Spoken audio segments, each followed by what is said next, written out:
Welcome to this explainer. Look, if you're steering a hyper-competitive tech startup or running a fast-paced B2B agency here in modern India, you already know the stakes are incredibly high right now.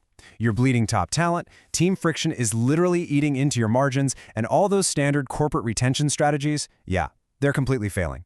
So today, we're stepping in as your organizational ethnographers and turnaround strategists to unpack some absolutely brilliant data-backed insights from Marcus Buckingham and Curt Coffman's breakthrough book, First Break All the Rules.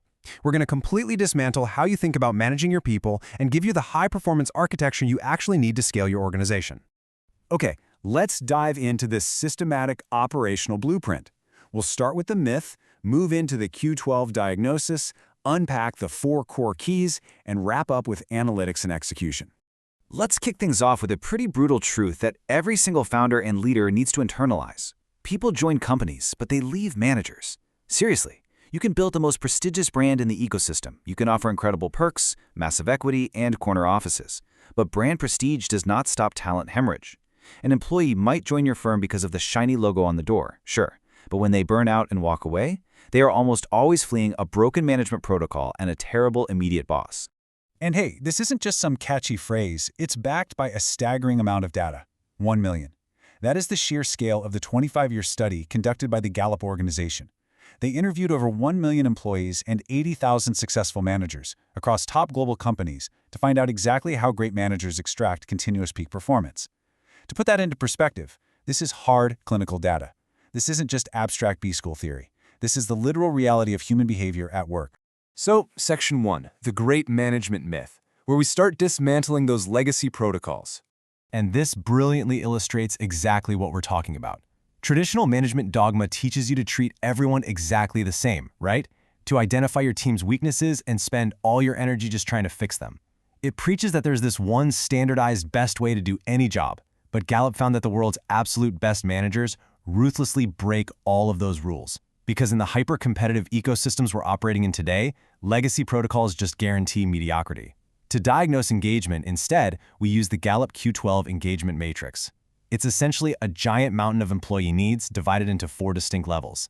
At the very base, level 1 is basic needs, like are expectations actually clear? Level 2 is individual contribution. Are they getting recognition? Moving up the mountain, level 3 is team belonging, and at the very top, level 4 is growth and evolution. If your team can genuinely answer yes to the 12 questions spanning these levels, your company will absolutely dominate the market. But here is the critical operational reality you have to grasp.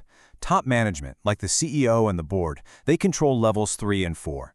They're the ones setting the grand company mission and the broad policies. But your direct line managers, they control levels 1 and 2. The immediate supervisor is the one actually in charge of setting clear expectations and providing the right tools on a daily basis. If that foundation cracks, it honestly doesn't matter how grand your company mission is. The real day-to-day operational friction happens at the base, and if it fails there, your talent will just burn out and quit. Moving on to Section 2, the 4 core keys and how we use them as a daily operational lever. Now we're shifting from diagnosis to pure execution. The Gallup study revealed that world-class managers use 4 specific operational levers to extract peak output. Let's break these down systematically. The first key is radically rethinking exactly how you hire. In fast-paced B2B agencies, there's this total blind obsession with resumes. Traditional managers select for experience. They want, 5 years in CRM software or very specific MBA. That is a massive flaw. Elite managers, on the other hand, select for innate talent. They know that a resume only tells you what someone has already done, not how their brain is naturally wired to perform in the future. Let's define what we actually mean here, because the capability equation is surprisingly simple.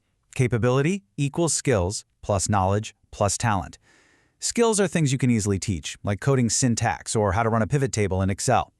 Knowledge is just industry facts. But talent? Talent is a hardwired, recurring pattern of thought, feeling, or behavior. It's literally in their DNA.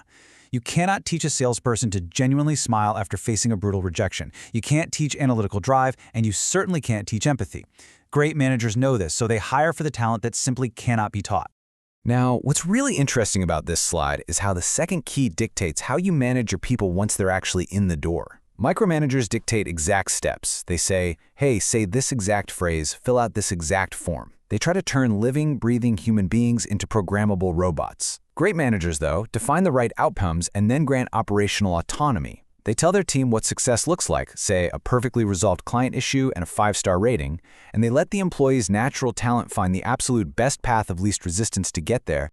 Of course, we have boundaries. Standardized exceptions definitely exist. You absolutely must dictate exact steps for safety protocols, legal compliance checklists, and rigid back-end rules, like a strict 5% GST tax calculation metric in your automated billing engine.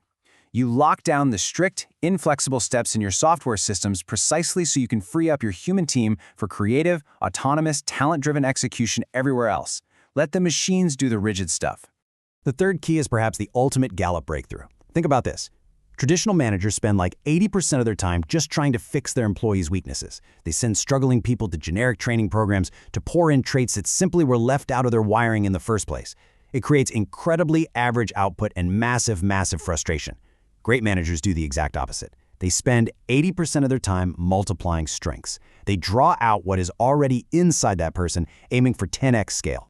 Let's move to and see how this builds into handling the inevitable weaknesses, because great managers definitely don't just ignore them. They mitigate them ruthlessly using 4 tactical steps. Step 1. Build a support system. Use technology to block the weakness entirely. Step 2. Find a complementary partner, like pairing a big-picture visionary with a highly detail-oriented executor. Step 3. Redesign the role to completely remove the tasks they hate doing. And Step 4. If all else fails, transfer them to a better fit or just fire them. The fourth key tackles career progression. The traditional corporate ladder suffers heavily from the Peter principle. You know the one, promoting someone based on their current performance until they reach a position where they are completely incompetent. Think about blindly promoting a master coder to an engineering manager. You literally lose a brilliant programmer and gain a terrible boss, all because they lack human management talent. Great managers find the right fit. They build alternative ladders of strengths-based prestige, where a top individual contributor can earn just as much respect and salary as a manager, without ever having to actually manage people. Which brings us to Section 3, Performance Analytics and Execution. So we've diagnosed the problem and learned the keys. Now, how do we actively run this in a modern, high-velocity organization? Well, it starts by entirely abandoning the outdated, insanely boring annual appraisal system. That moves way too slow for a modern tech or agency environment. Instead, you need the strategy check-in.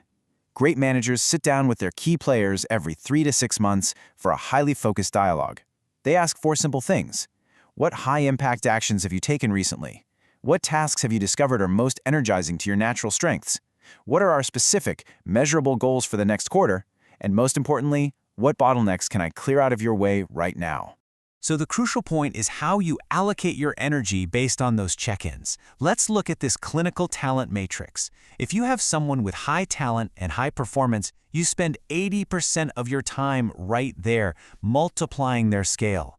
If it's high talent but low performance, you investigate the fit, what's blocking them. Low talent but high performance, keep them in the role and celebrate them, for sure. But whatever you do, don't promote them to management. And if they are low talent and low performance, you execute quickly. You reassign or fire them immediately to protect your team culture. Here is some immediate, highly actionable advice for the system architects and entrepreneurs listening right now. Start with a Step 1 audit. Before you give any grand, sweeping mission speeches to your entire company, look at the base of the mountain. Focus entirely on Q1. Are the required outcomes crystal clear to your team? In Q2, have you provided the flawless hardware and software tools they actually need to achieve those outcomes? Fix level 1 first, folks. It's absolutely crucial. Next, here is a punchy mandate for your calendar this week. Shift 80% of your coaching time to your top performers. Literally, take a piece of paper, list your team by output, and cancel your non-essential meetings with your average performers. Instead, schedule weekly 30-minute block clearing sessions with your top 20% talent. Multiplying your absolute stars creates 10x more leverage than exhausting yourself trying to turn a C player into a B player. Let's quickly summarize this massive paradigm shift. The traditional, old-school B-school boss dictates exact steps. The high-leverage great manager defines the right outcomes. The traditional boss obsesses over fixing weaknesses. The great manager spends their energy multiplying natural strengths. And most critically, the traditional boss wastes their precious time on strugglers, while the great manager invests their maximum time in top talent. Which brings us to our final provocative audit question for you today. Take a hard look at your daily operations, your management style, and your overall team structure. Are you desperately trying to rewire your talent to fit a broken rigid system? Or are you designing a system to multiply what is already incredibly powerful inside them? The choice you make here will literally determine whether your organization merely survives or truly scales. Thank you for joining me for this explainer, and I'll catch you next time.